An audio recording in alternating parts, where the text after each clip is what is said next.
Bonjour les sportifs connectés, c'est Jérôme du blog montrecardiogps.fr. Aujourd'hui, une fois n'est pas coutume, on va pas parler de montre, mais on va parler de ceinture cardio. Alors tout simplement parce que il y a beaucoup de gens qui me contactent pour me demander des conseils pour choisir leur ceinture. Alors c'est normal, hein, on stresse tous un petit peu au moment de choisir un accessoire pour être sûr qu'il soit bien compatible. Et vous allez voir que en fait, choisir une ceinture cardio, c'est pas juste une histoire de marque.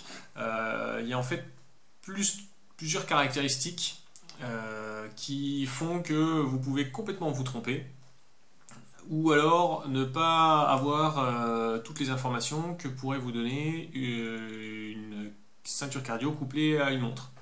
En fait, déjà, il faut savoir que actuellement, toutes les montres sont dotées d'un capteur cardio optique.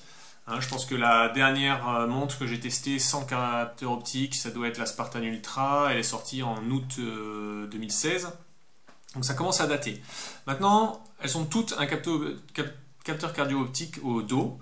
Cela dit, les cardio optiques, c'est pas non plus la panacée et c'est pas complètement équivalent à une ceinture, et en tout cas pas en termes de précision. D'une part, si vous faites du fractionné, les capteurs optiques ont du mal à suivre les fortes variations d'intensité. Et d'autre part, si vous faites du vélo, en fait, quand on fait du vélo, il y a tout un tas de facteurs, les vibrations, la position du poignet, le fait que le poignet est tourné vers le bas, donc la montre glisse sur le bas du poignet, alors qu'il faudrait au contraire la positionner suffisamment un petit peu haut pour que le capteur cardio fonctionne le mieux.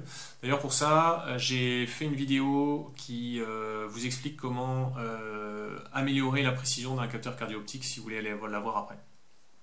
Mais revenons aux ceintures. En fait, la première caractéristique, c'est que elles n'ont pas toutes la même connectivité. Là, on différencie les ceintures ANT+, et les ceintures Bluetooth. Elles ne sont pas compatibles entre elles, et si vous n'avez pas une montre qui est compatible avec la bonne ceinture, ça ne fonctionnera pas du tout. Vous n'arriverez pas à l'appairer. Ensuite, il y a le format. On a la traditionnelle ceinture cardio. Alors, j'en ai plusieurs ici, hein, Polar, Suunto, vous voyez que le module est plus petit, Garmin, une marque qui fait pas de montre, Beats Blue, mais il y a aussi un format maintenant qu'on trouve sous forme de brassard. Donc là, en fait, c'est un capteur cardio optique qui est intégré juste dans un tout petit module, et on le porte soit sur l'avant-bras, soit au niveau du biceps, ce qui améliore largement la précision par rapport à un capteur optique situé au niveau du poignet. Ensuite, on a l'étanchéité, parce que certaines ceintures peuvent être utilisées pour faire de la natation. On a certaines ceintures qui sont ensuite équipées de mémoire interne, ce qui fait qu'elles sont, ça les rend soit autonomes, soit ça permet de les utiliser en natation lorsque la liaison ANT+ ou Bluetooth ne fonctionne pas, puisque ces ondes ne traversent pas de grandes distances dans l'eau. Et enfin, on a d'autres capteurs, typiquement des accéléromètres. C'est le cas dans la ceinture Garmin HRM Run, qui permettent de faire des mesures sur la foulée. Donc c'est les Advanced Running Dynamics. Ça permet de faire 6 mesures différentes en plus de la mesure de la fréquence cardiaque. Alors maintenant, comment est-ce qu'on choisit au milieu de tout ça? La première raison qui n'est pas valable, c'est la marque. En fait, lorsqu'on achète une montre d'une marque, on a tendance naturellement à se diriger vers la même marque pour la ceinture. En fait, vous n'êtes absolument pas obligé. Du moment que vous respectez le standard ANT+, Bluetooth, vous pouvez choisir une montre achetée chez Decathlon. Vous pouvez utiliser une ceinture Polar avec une montre Garmin. Ça fonctionnera sans problème. Pour ça, je vous renvoie dans un article que j'ai déjà écrit.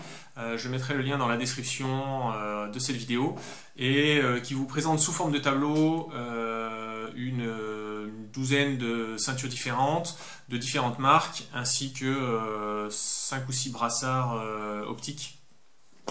et qui vous présente toutes les caractéristiques que j'ai citées précédemment. Ça vous permettra de choisir. Donc la marque, c'est en tout cas pas un critère de choix. Le premier critère de choix, c'est la connectivité, j'en ai déjà parlé. Le deuxième critère, c'est le sport pratiqué.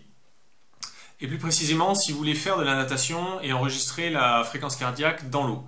En fait, si vous voulez faire ça, il n'y a qu'une seule possibilité de le faire en direct, c'est il faut que votre montre et votre ceinture aient une connexion supplémentaire, en plus de l'ANT+, ou du Bluetooth, qui est une connexion à basse fréquence en 5 kHz.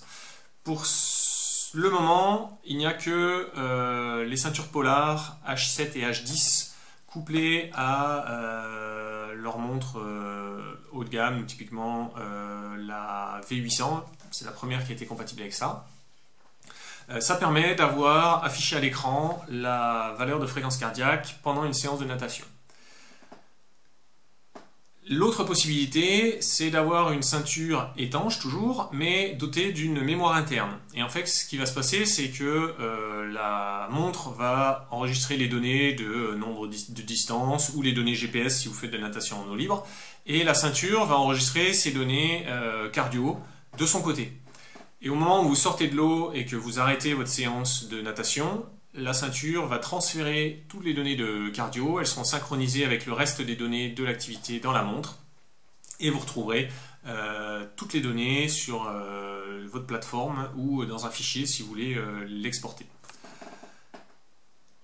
Et le troisième critère, c'est savoir si vous voulez des données supplémentaires en plus de la fréquence cardiaque. Donc, soit vous êtes intéressé uniquement par la fréquence cardiaque, soit vous cherchez à profiter du plus possible de données. Et dans ce cas-là, avec certaines montres qui sont compatibles, typiquement les montres Garmin haut de gamme, donc les Fenix, les Forerunner de triathlon, les Forerunner 645, 630 pour les plus anciennes. Si vous les couplez avec une ceinture d'une marque lambda, la ceinture ne va transférer que des fréquences cardiaques. Si vous la couplez avec une ceinture HRM Run ou HRM Tri, à ce moment-là, vous pourrez exploiter, en plus de la fréquence cardiaque, 6 données de Running Dynamics, donc sur votre foulée. Ça sera par exemple la hauteur de rebond, donc l'oscillation verticale, la longueur de foulée, etc., des ratios. Ça vous permet d'étudier votre foulée, l'évolution de la foulée dans le temps, avec la fatigue, etc. Bref. Je vous renvoie donc, comme je vous l'ai déjà dit, sur l'article sur le blog, qui vous permettra de voir quelle ceinture permet de faire quoi. Il y a aussi la suite de l'article va un petit peu plus loin, notamment dans l'entretien et la résolution de problèmes. Si jamais vous voyez que votre ceinture commence à dire n'importe quoi, qui est visiblement pas la fréquence cardiaque à laquelle vous pensez avoir été, donc vous verrez tout ça dans l'article.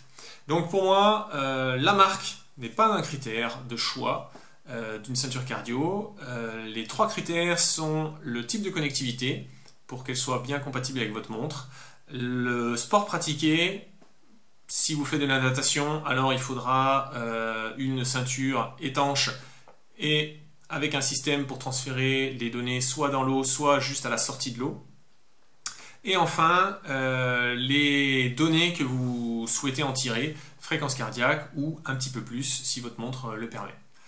Voilà, si vous avez appris suffisamment de nouvelles choses et intéressantes, vous pouvez laisser un pouce j'aime sur cette vidéo, allez en voir d'autres, et puis éventuellement l'article sur le blog pour voir tous les détails et le choix des caractéristiques des différentes ceintures de différentes marques.